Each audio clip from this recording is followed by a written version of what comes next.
So good morning, everybody. And we're just looking forward to continuing our inspiration. Oh, good morning, Johannesburg. Are you in Joburg? Hey, Joburg or is you here. in somewhere like Hermanus or... Yeah? Joburg, okay. We'll still have you. Okay, good morning, everybody, and over to Rebbetzen Silber. Today, we're just going to also be learning in the Zechus of an Aliyah Hanashamas. Today is the Yortzeit of Rabbi Twersky, Rav Avram Yeshua Heschel ben Harav Yaakov Yisrael, and we lahavdil, we're davening for Refuah Shalema for Rebecca's father, Moshe ben Miriam, who is has undergone already major spine surgery and will need more, and he should just have a Refuah Shalema, and for all of Klal Yisrael, always for all of Klal Yisrael.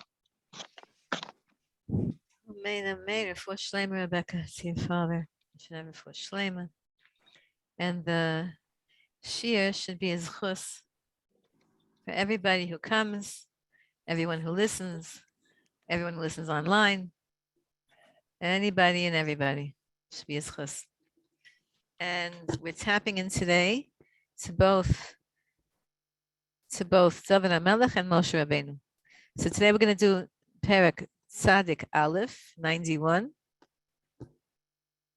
Perek Tzadik Aleph 91. Thank you. Good morning, Sharon. Okay, so let's also say Li Nishmas Rav Twersky. So I just told a story about him yesterday. Maybe we'll fit it into the shir also. Be'ezrat Hashem. I think that Rabbi Twersky, Zichrono Livracha, was, I think everyone has one of his books in their house. And he has so many. He wrote so many svarim, so many books. And he once said he really only wrote one book. He just wrote it in like 50 different ways. So he should. I'm just saying 90, over 90 books. Yeah, well, I'm sure he has a lichtig Gan Eden. He should have even more lichtigkeit. And all the people that he tried to help should have Yeshuos, should really have Yeshuos. Okay, so last week we learned together, and it was so profoundly moving, the tefillah of the Yanuka to help us not to worry. It's funny because Rebbetzen Dov sent me the big print. She printed it out for me, and the big print one. And I had a friend here who came over, and she was very worried about something. She came over to worry. Worrying is good when you worry with somebody else. So I just had on the table, I just handed her this tefillah. I said, here. She looked at it like, how'd you have that on your table exactly when I came in to worry? So Rebbetzen Dov, you see how your chesed reaches even people that you don't know. That's how it is with all of us, really. Okay, so let's do chapter 91, and I hope it'll take me 2 weeks to do this parak, because I really want to do it justice. Parak 91 is a continuation of Parak 90. And it was written by Moshe Rabbeinu. We have a tradition, Chazal tell us, that there are 11 chapters of Tehillim that were written by Moshe Rabbeinu, chapters 90 until 100 inclusive.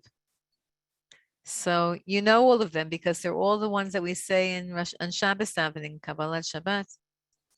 And all of the prakim, every one that he wrote is included in the siddur at some point, someplace. And this is the second of the prakim, and it's a parak for protection. It's a chapter of Tehillim that you say when you need number one, protection. Oh, thank you. And number two, when you need did they send it to me? I forgot if I sent it out. I don't remember if I sent out Anyway, when you need protection, This one you wouldn't have sent out because we're having problems saving it and uploading, but oh, it's done for today. So it will come to you today and we can share it. okay. So this was last week's, what you just said put on the screen was last week's? Okay, so I'll send that out. Could you send that to me in a WhatsApp? Okay, thanks. So it's about protection from enemies. It's about upgrading our levels of trust in God. And somebody sent me today, I don't know when it's from. I don't like to look at the faces of non-Jews. Forgive me if that offends non-Jewish politicians, not even Jewish politicians. I don't like to look at those kind of faces of somehow that world doesn't. But somebody sent me today a video of the Prime Minister of England. Now we have England here, we have South Africa here, we have Eretz Israel here on the share, we have America here early in the morning. So the South Africa, the British Prime Minister, I never understood how come nobody gets him a haircut, or does he do that on purpose? He looks like wild. I don't know. I don't get that. Is that a sign? I don't know. I don't get that. He doesn't look distinguished at all.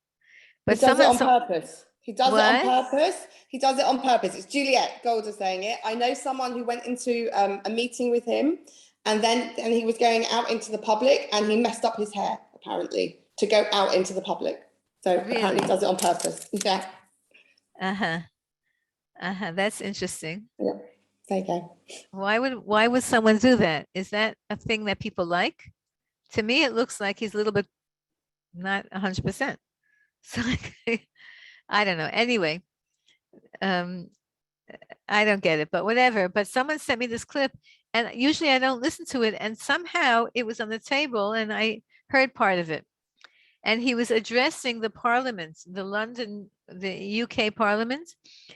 And I have no idea what he was talking about, but everybody started clapping and cheering and laughing and screaming. And I was like, wow, I thought the UK is very proper and, unemotional and dignified. And they were all like going crazy. It was the Parliament. He was saying, because he said Mrs. Speaker of the House or something like that. And they were all going wild like crazy. It looked like first grade. I was laughing so much. I said, I'll tell the London ladies when I see them. Okay, so pause. Put that aside. I don't know where that got to. So Moshe Rabbeinu lahadol infinite avdalos from anybody. He wrote this parak of Tehillim. Chazal say that he wrote it when he was in Shemayim, in getting the Torah, and the angels were fighting with him, saying, "You can't. We're not letting the Torah out of our sight. We're not letting it go down to people, because if we let the Torah leave heaven and go down to people, people are just going to misuse it. They're going to abuse it. They're going to misunderstand it. They're going to use it as an excuse for doing wrong things. They'll twist its words, etc. And we're not letting the Torah out of our sight." And Moshe Rabbeinu said to Hashem, "What do I do now? Because these are angels. Angels, they're scary." And Hashem said, "What do you mean? What do you do? Answer them. Answer why you think that the Torah should be brought down to earth." And so Moshe Rabbeinu said to them, "Do you have a Yetzer Hara, that you have a desire to steal? Do you have money in your domain? Do you have parents that you have the conflict with that you have to be commanded to honor? You don't have to do any of that stuff. So you angels are fulfilling the Torah on its highest level. But in order to fulfill the Torah on its lowest level, which is actually the desire of God, that Hashem should come down to the lowest level, in order to do that, we have to bring the Torah to planet Earth." And the angels indeed accepted that argument, and that was it. We have the Torah. So Moshe Rabbeinu wrote this parak of Tehillim when he was scared, when he was in Shemayim, and all these fiery angels were threatening him and yelling at him. But of course, it's referring to us. This whole parak of Tehillim is so important for us to learn and to say, We know that it's incorporated in the Shabbos davening. You know that on Shabbos, the Psukei D'Zimra is expanded because we really have more time to daven. And Chazal want us to daven on Shabbos more. So they put in more Tehillims, and these two, Tzaddik and Tzaddik Aleph, are in Shacharis, are in Psukei D'Zimra. Now, there's a discussion about who, there's a conversation going on here. It's Moshe Rabbeinu speaking to us, and then sometimes he speaks to us in this parak of Tehillim. Sometimes we speak to Hashem. Sometimes Hashem speaks to us. It's a really interesting, like the viewpoint keeps shifting. So you have to hold cup with that. You have to realize that. You have to realize like who's speaking in each parak, in each pasuk. So the first pasuk, Moshe Rabbeinu is speaking to me and you. That's the first pasuk. Moshe Rabbeinu says, and he's speaking to us to try to encourage us to trust God. And he says, Yoshev b'seiter elyon. You, Rebbetzen, you, Mrs., you, lady. Oh, should have the Silber and Rochel should have a refuah shlema. You are sitting, you're dwelling in the protection. The Satan means the hidden protection of Elyon. Elyon means Hashem, who is the most high. So he's talking to me and you, and he's saying, you means us. We're trying to live with a consciousness that Hashem, the Elyon, is protecting us. Okay, that's us. We are all trying to imagine that at all times, that Hashem is protecting us, that we're in his shade, in his refuge. But still, we're in the shadow of Shaddai Yitlonan, of God. And we're dwelling in the shadow of God. Look at how Hashgacha is. Rebbetzen Dov just sent a name, Betzalel ben Rochel, and here Betzel. The name Betzel is Betzalel. Betzel kill. So that person should have a speedy recovery, Be'ezrat Hashem. So we're people who are trying to dwell. We're trying to live with the consciousness that Hashem is protecting us. Omar Lashem. So Moshe Rabbeinu says, I'm going to say about God, because you're trying to attach to God. I'm going to say about, now Lashem here doesn't mean to Hashem, it means about Hashem. Machsi Mutsudasi. Hashem is my protection and my fortress. Elokai, and he's my God. And Eftachbo, and I'm going to trust him. So you have to learn this by heart, ladies. We have to say this all the time. Omar Lashem, I'm saying about God, Machsi, you are my refuge. Mitsudasi, you are my fortress. Elokai, you are my God. And because of all of that, Eftachbo, I'm going to trust him. Now, what does it mean, the difference between Machsi and Mitsudasi? A Machsi, like a Machsan. You know, here in Israel, what's the Machsan? The Machsan is a storage room, yeah? Where you put stuff in. It's a room. And a Mitsuda is a big tower, like like we have Mitsudas David, David's Citadel. That's why they named the hotel that. And in the entrance to the old city by Shayafa, you have, right, the David's Tower, Mitsudas David, Migdal David. It means Hashem is, I trust him. I'm trusting him. And you know what, ladies, when you need to trust Hashem, you could say this pasuk again and again and again till you strengthen, till you feel better, till you calm down a little bit. Now Moshe Rabbeinu is speaking to us again, and he says, Ki hu yatzilcha mipach yakush, because Hashem is going to save you. He's the matzil, like Hatzalah. right? Hatzalah saves you. What's Hatzalah? It's an organization that tries to save your life. Kihu, because he will yatzilcha, he's going to save you. Mipach, a pach is a trap.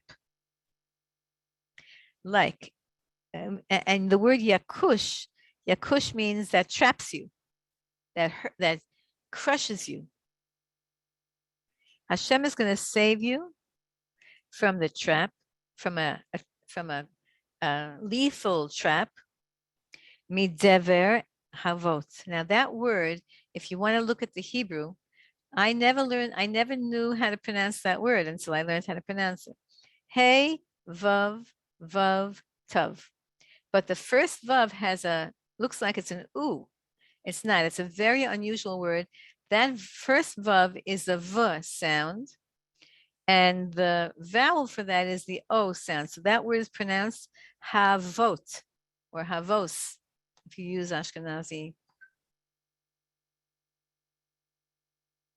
Hashem is going to save us from this trap. And from dever means a plague, like a plague, like Corona used to be. We'll say in the past, we wanted to go away. And the word havot means devastating, like destructive. Hashem will save you from traps and from plagues. You need to say that pasuk, right? We need to know that pasuk. We should say it about that man who we just davened for, and about Rebecca's father, because it's not just a plague. It's anything that can trap you, that can ensnare you. It could be a friend who's just not good for you. It could be a job that you think is such a great job and it's not. Whatever it is, Hashem should save you. Now, I don't know if you remember this, but we're learning Tehillim already for a long time. So we haven't said this rule in a long time. Whenever you have a verb in Tehillim that is in the future tense, the verb means it should happen, and it's also a blessing that it will happen. Wrong. It's a blessing that it should happen, and it's a prediction that it will happen. So he should save you, and he will save you. He should save you is a blessing. Hashem should save you, and Hashem will save you, because again, in future tense, in Tehillim, it has those two levels, those two connotations. Hashem should save you from all scary things. Hashem will save you from all scary things. From plagues, from traps. Look at that girl who got married in America. She ended up marrying a Muslim terrorist. Yeah, she thought he was a Sephardi Baal Tshuva from Israel. And he ended up to be a Muslim terrorist from I don't know where. I don't know. I didn't follow the whole story. I know that he's denied it and whatever, but that was a trap that she fell into. Okay, now what happens if a person falls into a trap? So we know this whole idea of trusting Hashem. Hashem sometimes lets us fall into traps. And then he wants us to pick ourselves up from that trap. But here we're being optimistic. He'll save you from a trap, and he'll save you from diseases. Be'evrato yasechlach. This is again Moshe Rabbeinu talking to us, and he's saying, Hashem is going to protect you. See the word yasech? It's the same as machsi. I just want to show you these words because you have to become Talmidei Chachamim, ladies. You have to all learn Hebrew, and you have to become scholars. None of this making believe you don't know how to learn. You have to start learning. So the word machsi, which means a protection room, like a machsan, we protect our property. And yasech, same thing. Be'evrato, with Hashem's strength, yasechlach, he'll protect you. How do you know the word evrato is strength? Because you know it from the Pesach Seder. Evra, Vasam, Itzara, right? Remember that in the Pesach Seder. Hashem is strong. His Evra is his strength. And he'll protect us with that strength. Tachat knafav techse. And we can imagine that we are that we're under his wings and we're hiding. There's the word tzachseh again. Oh, again, Marcy, we're being protected under his wings. Like, you know how it is when when kids are scared, they go under the covers, right? What do they think is going to do? But it's like a fake sense of protection. So we're going under the covers. We're going under Hashem's covers, under Hashem's arm, under Hashem's wing. You know, when kids are scared and they're with their daddy, they put their face into their daddy's chest, right? They hold on to, find protection under their daddy, under their Abba. So we can imagine that. We can imagine that we're under Hashem's protection, under his wings, that he's covering us with protection. There's so many different, this whole parak of Tehillim is all visual, very, very visual. Now, when Moshe Rabbeinu himself was saying it, he was saying it because he was actually in big danger. Of course, he wasn't in real danger because Hashem was the one who brought him to Shamayim. And Hashem is the one who's in charge of everything. And Hashem is the one who told him, you're going to bring down the Torah, etc. So he wasn't in real danger. But guess what? We are also not in real danger. We think we are, we feel we are, but really we're not. Imagine that we're in a video game, that our whole life is one big video game. And that really, as soon as we get out of the video game, we go back to Shamayim and Hashem and everything's fine. So we're in a virtual reality on a certain level here. But it feels very, very scary. And now he says, Sina v'sochera amito. Now, what does this mean? Hashem's truth, when you hold on to Hashem's truth, then he's protecting you. A tzina and a sochera are different kinds of armor, like a shield, like a Magen David, right? Like you guys have in your museums in England, those knights, and the knights who they would wear like full body armor. I don't know how they walked around in that. Must have walking around with 100 pounds of, like, how do you get anything? I guess you just stand there and the enemy tries to hit you and then they get so tired that the enemy runs away and then you just walk away. See, that's what a Sinan and a Socher are. It's shields, different kinds of shields, different kinds of protections. And the word Amito means Hashem, when you're living in Hashem's strength, in Hashem's truth, then you're protected. Somebody sent me a cute pitgam. If you do what's right, Hashem does what's left. It's cute, right? If you do what's right, Hashem will do what's left. And he'll fill out what, right? So Hashem protects us. He protects us with his strength. He protects us with his wings, that his wings are soft. He protects us with his shields and his armors. Hashem is always protecting us. So listen, Chevra, when you say these psukim, you're supposed to imagine yourself. I'm imagining myself now with a protection in front of me, with all kinds of protections, with a shield of protection, with an armor of protection, with a soft blanket of Hashem's wings protection, with Hashem's strong paternal, godly paternal protection. You know that when a person does energy work, which I'm not recommending, I studied energy for many, many years. And you have to be very, very careful. I'm going to ruffle a few feathers here, but I'll just say it. So you have to be very careful with energy healers. It's a very tricky kind of a interaction between the energy healer and the patient or the client. It's very tricky. So, but one of the things they teach you when you do energy work is, and this is something that I actually do, I use, but not in any way towards anyone else. You can imagine yourself with a cloud of protection around you. Let's say you're going into a conversation with someone and it's an uncomfortable, you're assuming it's going to be an uncomfortable confrontational conversation and you don't want to get upset.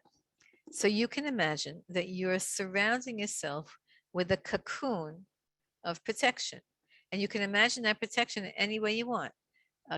Like a cloud, the letters of your name in Hebrew surrounding you, Hashem's letters of his Yud Kei Vav Kei surrounding you, anything surrounding you. You're allowed to use that as a meditative tool to just calm down. And not just that, but it actually protects you. Because really it's a tefillah. Whenever a Jew does a meditation in her mind, you're really davening to Hashem. You're davening for protection. And then you're using the power of your koach hamedameh, your imagination, to imagine some kind of a physical protection surrounding you. You could do it surrounding you, could do it in front of you. You can imagine the light of Hashem coming down and then expanding and then surrounding you and healing you, protecting you. It's a very nice meditation. And how do I know you can do that? Well, I know because I asked the Shaila, but one of the reasons that you can do that, and also many of the old Mikubalim give us meditations to think about. They give us actually visual guides to think about. Meditative thoughts and visualizations.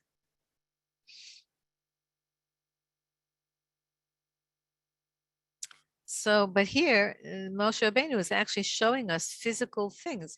He's talking about towers, and he's talking about rooms, and he's talking about strong arms. And he's talking about shields and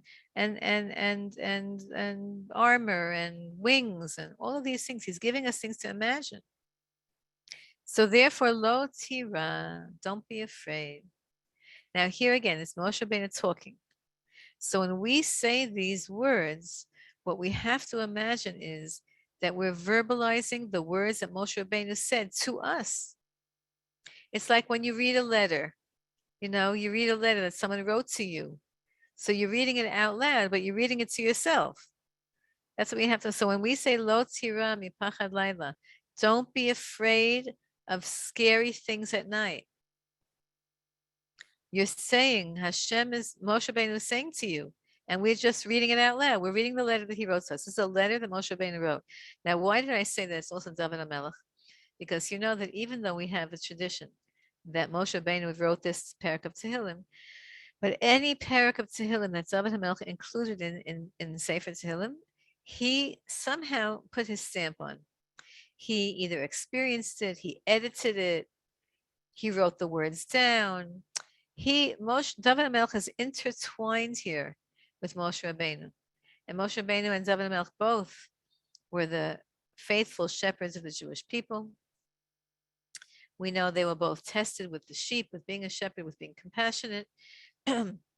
We also know that David HaMelech very much needed protection. His whole life, he needed protection. For the entire 70 years of his life, he needed protection. Why? You remember this because when he was first born, he didn't have life. Hashem had given him 3 hours worth of life force. And when Adam Harishon saw his neshama, and he said, tell me about that neshama. And Hashem said, that neshama only has 3 hours of independent life force. Adam said, wait a minute, that's my kid. Can I give him some of my hours, some of my life force? And Hashem said, yes. And Adam Harishon said, how many years, when this neshama is ready to come down to the world, what will be the average lifespan? What will be an average lifespan? And Hashem said 70 years. So Adam Harishon said, okay, take off 70 years from Adam Harishon's life, give it to that neshama. That's why Adam Harishon lived 930 years. He was supposed to live 1,000 years naturally. I mean, he was supposed to live forever, but the amount of years given to him, had he messed up, which he did, was 1,000, and he took off 70, gave to David HaMelech. And David HaMelech knew that. He knew that he didn't have any independent life force. And so every second of his life, he needed protection. He needed protection from physical enemies. He needed protection from Ayin Hara, from people who were jealous of him. Big people were jealous of him. So don't be afraid. So we're intertwining Moshe Rabbeinu and David HaMelech, and they both say, don't be afraid of the things that make you scared at night, Laila. Now, what are the things that make you scared at night? He's going to give a few examples. Mechetz. Oh, sorry, 1 second. Mipachad laila means the exile. Don't be afraid of the exile. Like Hashem said to Yaakov Avinu before he went down to Mitzrayim, Hashem said, don't be afraid. I'm going to go with you. Don't be afraid. Of course, we're afraid. We're terrified. We're terrified in exile. First of all, we were terrified. In the past, we were terrified of being, slaughtered physically. And we're terrified for our kids. Our kids are in exile. We're all in exile, but we're adults. Our kids are in exile, in the same exile, and they have iPhones and iPads and all the Sachen. It's terrifying. It's mamish terrifying. So, but we're not supposed to be afraid. What does it mean not to be afraid? It doesn't mean don't be cautious. Be cautious. Yes, be cautious, but don't be debilitated by fear. Because we know that some people get so debilitated by fear that they lose their common sense and they don't know how to deal with the nisyonot that the kids go through, the tests that the kids go through. So we can't operate from a place of fear, only to fear Hashem, but not to fear anything else. What do we do when we fear Hashem? We do have to fear Hashem. We have to fear that we disconnect from Hashem. We don't want to be in a fight with God. You know how uncomfortable you feel when you're in a fight with somebody? And somehow it's just not being resolved and they're angry and no matter what you do and they think they're right and you know that they're not, or maybe they are partially and you can't get off of your ego trip, whatever it is. It's very uncomfortable. Some people like being in fights. I don't like. It's the worst feeling. And even worse than being in a fight with a person is feeling that you're in a fight with God. You don't want to be in a fight with God. You don't want to be, but the truth is, it is a relationship. When you're in a fight with Hashem, you're in a relationship, right? Like they say about all the people who, who after the Holocaust, they said they don't believe in God anymore. And the rabbi, whatever, the famous story of, I forgot which rabbi, maybe the Klausenberger Rebbe who went through most of the Holocaust. So one of his neighbors, former Hasidim, whatever, met him and said to him, he doesn't believe in Hashem anymore. And the Rebbe put his arms around him and he said, you do believe in Hashem. You're just angry with him. You're in the deepest relationship with God because you're so angry with him. You're so disappointed in him. But don't say you don't believe in him. Of course you believe in him. You believe that he did the wrong thing by you. So not to be afraid. And now, and listen to this. Don't be afraid of arrows that shoot you in the daytime. Such an interesting, a chetz is an arrow, like a bow and arrow. And ya'uf means to fly. And yama means in the day. Don't be afraid of the things that people are afraid of at night. And don't be afraid of arrows that are shooting you in the day. Now listen, in David HaMelech's time and Moshe Rabbeinu's time, I guess they used arrows, bows and arrows, right? I guess that was one of their main weapons. They didn't have guns and they didn't have all the crazy things that we can. You can kill a person in 1 second with a touch of your phone. You just type a message, send it off to Twitter, push a button, send it off. That's it. If it's bad, if it's a lie, if it's a lashon hara, if it's a rechilus, you just killed another person. You didn't do anything. You didn't leave your room. The person on the other side of the world, you killed them. That's what we do. That's the arrows that we shoot. We shoot arrows of lashon hara and of all that kind of stuff. We don't shoot like bows and arrows anymore. And, we don't really have guns. The chaver that comes to my shiurim, I don't think any of you have a gun. Years and years ago, one of my colleagues, she's a big tzaddikus, mamish a big tzaddikus. So her daughter, her kids live here. They all live here. And her daughter was getting married and moving to a yeshuv here in, I don't know, someplace far, far away from, the main drag. And so my friend asked me to help her raise money for the wedding. And one of the things on the list of the things that she needed was a pistol. She needed a gun. This girl was going to go live. She and her husband were going to live in some place, and But most women that I know don't carry guns. There's actually, in olden days it was a shaila. Nowadays probably not. But It was a shaila if it's kli gever, if it's a man's thing, if a woman shouldn't wear it, whatever. Not now. Now it's for protection. Okay, so don't be afraid in the nighttime. Don't be afraid in the daytime. Midever. And from the dever, that's the don't be afraid. The don't be afraid continues to this next person. Don't be afraid of the plague, and the plague that's walking in the gloom. I love these words. But midever ba'ofel yahaloch.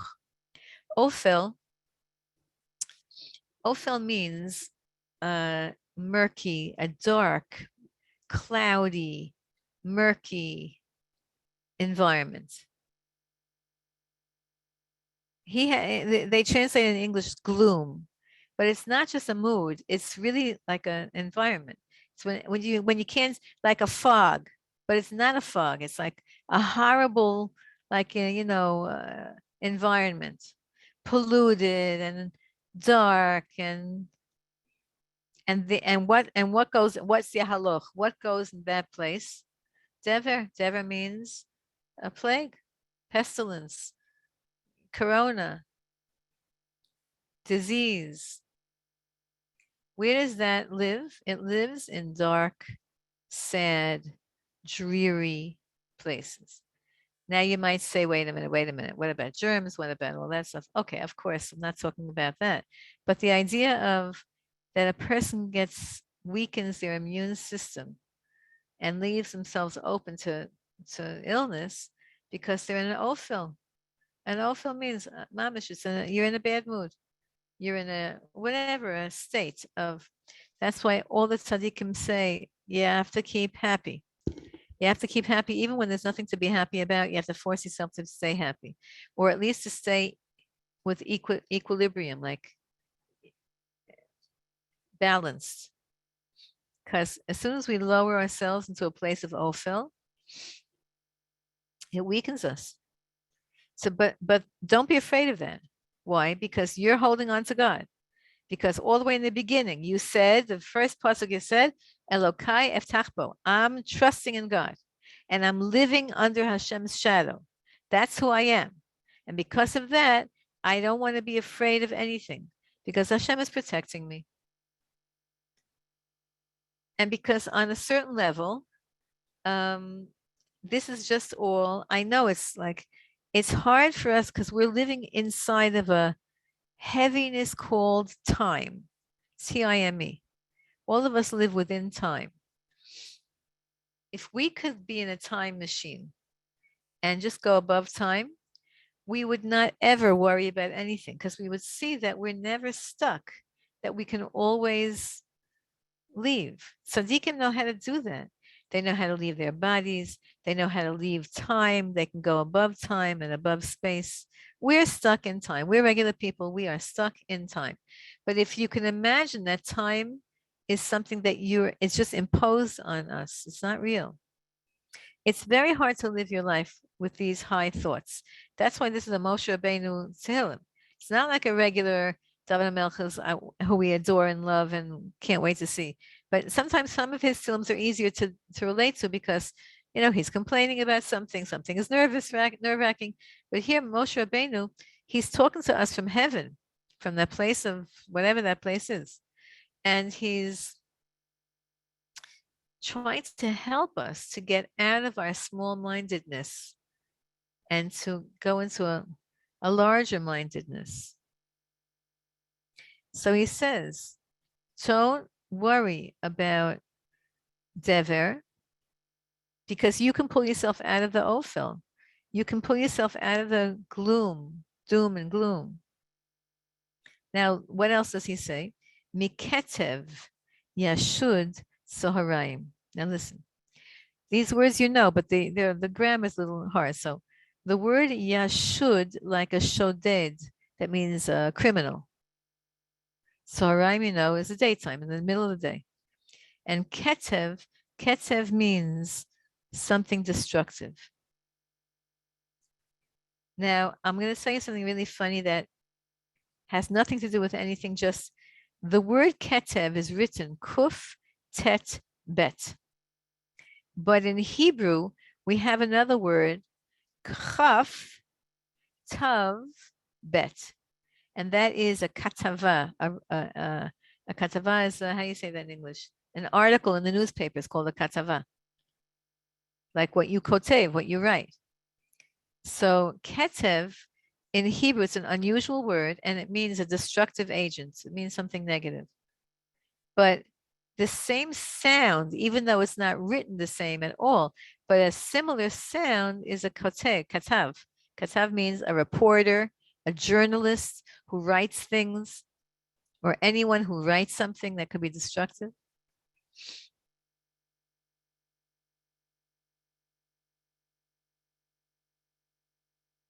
You know, on the phone, you push the wrong button, or you push the button by accident, and oops. So, but don't be afraid of that. Don't be afraid of the destruction in the daytime. Don't be afraid of the pestilence in the darkness. Don't be afraid of the night. Don't be afraid of the day. Don't be afraid, period. Don't be afraid. Why? Because whenever you're afraid, say this parak of Tehillim, and he's going to say to you over and over again, Moshe Rabbeinu is talking to us. It's not bad, you know. It's Vayidaber Moshe el Bnei Yisrael. Moshe is speaking to the Jewish people, and he's saying, don't be afraid. There's nothing to be afraid of. Just trust Hashem. Okay, we still have to respond. We still have to react. You know, someone's calling you, yo, the money, you can't just say, okay, I'm not going to be afraid and ignore them. You have to deal with it. We have to deal with life, but not from fear. And if we feel fearful, which we all do, everybody gets nervous. Everybody gets anxious when you can see the most people that you think are the most confident people. Yeah, to you, they're confident. But to the person who they really, really confide in, they're falling apart. Everybody right now in planet Earth, in our Jewish world, we're all struggling with this because we're literally at the last seconds, milliseconds, nanoseconds before Mashiach reveals himself. Hashem is saying, Adkan, it's enough. How do we know Hashem is saying Adkan? Because the world is so immoral that they're doing the same things that they did in the times of the Mabul, in the times of the flood, in the times of Sodom, when they're legalizing crazy marriages. They're making it legal. You can make a contract. Says in the Zohar, what was the end of what was the straw that broke the camel's back, so to speak, by Sodom and by the flood? Because the people there made contracts that they're now married to an animal, or a man married to a man. And they wrote it down, and it was like a legal contract. And that Hashem says that such a perversion of reality, that's it. That breaks the camel's back. And that's where we're at right now. We're at that place right now where people laugh at you if you say that that's wrong. People will laugh at you, or they'll what's it called when they exclude you? They erase you. I forgot the word. Right? What is it when whatever they do? If you say more, what? Cancel culture. Cancel. Yeah, they cancel you out. If you say it's immoral for a man to marry a man, it's immoral, it's unnatural, it's ungodly, it's forbidden. If you say those words, that's it. The person will smile very politely to you and then say, thank you very much. Goodbye. You don't exist anymore. So we're at the very, very end. And because we're at the very, very end, this is how I think Hashem is trying to push us to achieve even more. And so people are in a pressure cooker right now. We're all leaving Mitzrayim. But if we haven't left Mitzrayim, then we're in Mitzrayim. And Mitzrayim means a pressure cooker. It means squeezing you. You're squeezed. One of my colleagues has a very, very nervous sister. And so he's a very famous rabbi. When the whole Corona thing started, so she said to him, I'll make up a name like Shlomi, the Corona. So he said, so what do you mean? And she was going crazy. And she said, we might die. So he said to her, all right, so you'll die. Like people die. In the past 5,782 years, that's how it was. Like he tried to minimize her nervousness by saying, all right, what's the worst thing that could happen? You'll die. You go to Hashem. what do you know, like, it's a terrible thing to say because we have so much work to do, and people get upset when I say things like that. It's because it's a good sign. It's a siman tov. It means you have a lot of work to do and you have a lot of years to go. Because when people say that, what do you mean? They can't say that. But the bottom line is, some people say that, like, okay, what's the worst thing in the world? There was a certain tzaddik who was sick, very sick, and his by the Chassidish Rebbes, that he was in bed, and one of the other Rebbes came to. I can't read it now, Sarah. I'm gonna have to read it later. He was one of his Rebbes came to him, to sort of like say goodbye. So he said to him, Rebbe, bless me, I should be well, I should be healed. And the Rebbe said to him, what do you want to be here? What do you want to stay in this world for? You're getting a free pass to get out. Like, this is such a crummy place to be. You're such a tzaddik. You have a whole trillions of mitzvahs and holiness. So what do you want to stay here for? And the man said, no, I have to stay. I have to get better. I have to stay here. I have my wife, my children, my students. And they'll take your wife will marry somebody else. They'll take care of their kids. Your students will find another Rebbe. Like, what do you want to stay here for? It's such a horrible place to be. This is his friend telling him. So he says to him, now I got to stay. I must stay. You must give me a blessing to live life. And the Rebbe said, give me a good reason. And he said, I'll tell you, because nobody sings Kol Nidre by the Amud like me.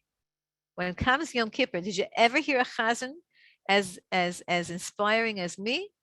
I have to live because I have to sing Kol Nidre, because my people are relying on me to inspire them every Yom Kippur to do tshuva. And Hashem adores my Kol Nidre. And the Rebbe said, okay, you got me there. He gave him a bracha and he recovered and he lived till 100 and whatever. So there's a concept. This Rebbe kept saying to him, what do you want to stay here for? It's such a crummy place to be. Okay, we don't say that because we have a lot of work to do. And again, if you rebel against that, that's a siman, it's a good sign. It means you have a lot to do here. You have many, many more years to live. But not in fear, not in fear. So now Moshe Rabbeinu is giving us a blessing. Up until now, he was giving us direction. Now he's giving us a blessing.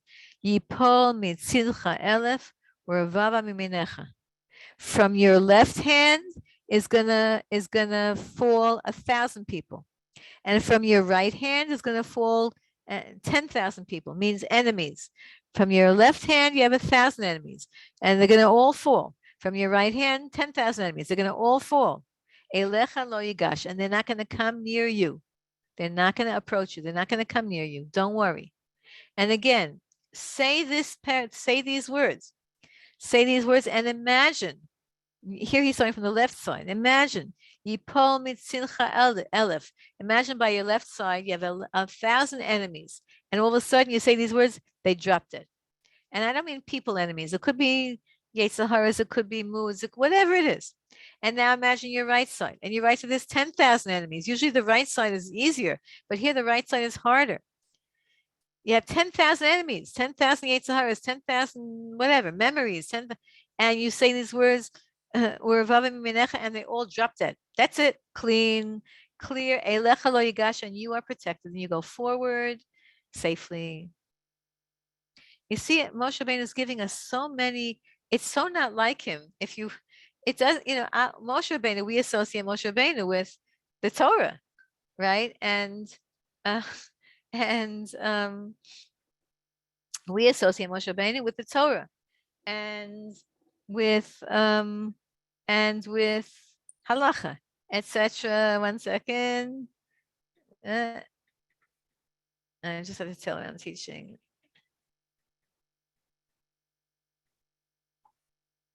And here Moshe Rabbeinu is giving us all of these like visualizations and okay. Rak be'einecha tabit. Just look with your eyes. The shilumas v'sha'im tireh. If you can open your eyes, please Hashem, open our eyes to see. Rak be'einecha tabit. Look with your eyes. The shilumas v'sha'im tireh. And you will see the way Hashem is going to pay back the Rishayim. Now listen, that's a hard one also. We have to look not with physical eyes. We have to look with eyes of Emunah, spiritual eyes. Because in this world, sometimes you have Rishaim, right, who don't seem to get paid back bad. They don't, they don't mishalim, they don't pay for their crimes. But all of the stories of our people who look the German in the eye when the German is about to shoot him and say, I'm not afraid of you. You're an animal. I'm a person. Animals can actually tear apart people, but you're not a human being. And then the German would shoot him dead, and that was the end of that. But that Jew won because he saw that this is not a person. This is a subspecies of people. Not people. There's whatever, they're not. So you have to look with the right kind of eyes to see payback and to see that eventually Hashem is going to make, even out the scales, and nobody gets away with anything. And none of us want to even see where the Yamach Shemam are, because who would want to even see that? It's so gross. Or even experience the idea of non-existence. That the Rishaim, the wicked ones who've murdered for the sake of power and control, they're still existing now. They still exist, and they're in a place of they're in a terrible place. And they're getting punished. But their final punishment is even worse than what they're going through now. Because according to the Ramchal, their final punishment is obliteration. They just stop existing. They just stop existing. And existence is actually what we are in our essence. It's a hard concept to understand, but what we are, the part of us that's godly, isn't just holy or it exists. It is. I can't even explain it. But the Shilumat Rishayim is that they won't exist anymore. That's going to be the final for them.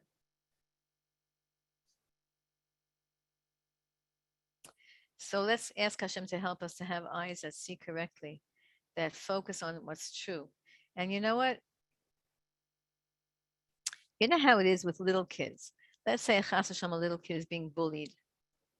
Such a sad thing when kids are being bullied. I remember as a kid being bullied, except in those days, we didn't have, that word, bullied. Like if you were bullied, then there's nothing you can do about it. Now, if a kid goes to the teacher and says, Jack is bullying me, that's it. Jack gets, that word bullying right away is poison. So all bullies are cowards. All people who appear to be so self-confident are really fearful. All people who brag, and even if they brag in a very subtle way, they're really very, very insecure people. People who are very they're really very, very shallow. I remember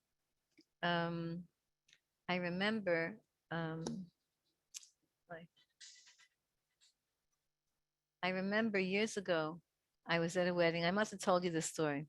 And some of my students are going to recognize it because I was with them. Years and years ago, I was at a wedding. And like this famous couple, it was within a community. It was a wedding in a very, very small community that now that community is very religious, or they became. But in those days, it was a very fledgling Jew, their Yiddishkeit was just growing. And there was this couple who was considered like the couple of the year in this community, because they were engaged. They were like this, Barbie and Ken kind of a couple, beautiful, physically beautiful, whatever. Both of them were very rich. each of them were from a family of very, very wealthy people. And so we were at this wedding, and one of my students points out that couple to me. She says, "You see that couple? They're like the couple of the year. Everyone, they finally got engaged, and everyone is so jealous of them, but really happy for them. But like, and look at them, like, look how gorgeous she is, look how gorgeous he is." And what did this do? This couple wasn't Shomer Negia, and so he brought her. It was at a wedding, so he brought her a thing of champagne, like a little cup. I don't know how you say those. A flute cup, I think it's called. Yeah. And he came with two of them, and he gave her one, and they like linked arms like that. I don't know how to do it even. And like, she put her arm through his, and whatever. It was like one of those kind of things. And then they drank their champagne with their arms linked in that way. And I remember thinking, and I said to my student, no, you don't understand. That's the love story of the century in our community, etc. And I said, that's not a real love story at all. They're not going to even make it. It's not going to. And sure enough, a few years later, they got married, this big fancy wedding, $1 trillion wedding, lasted a few years, fizzled out, because it was all external. It wasn't real. Whatever is external is not real. So not to be afraid. We're going to continue Be'ezrat Hashem next week. Up until now, I want you to say these words. You could say the whole parak, of course. You could say it connected to the parak before, because the parak before begins. Tehillim Moshe Ish Elokim. It tells us that Moshe Rabbeinu wrote this. Okay?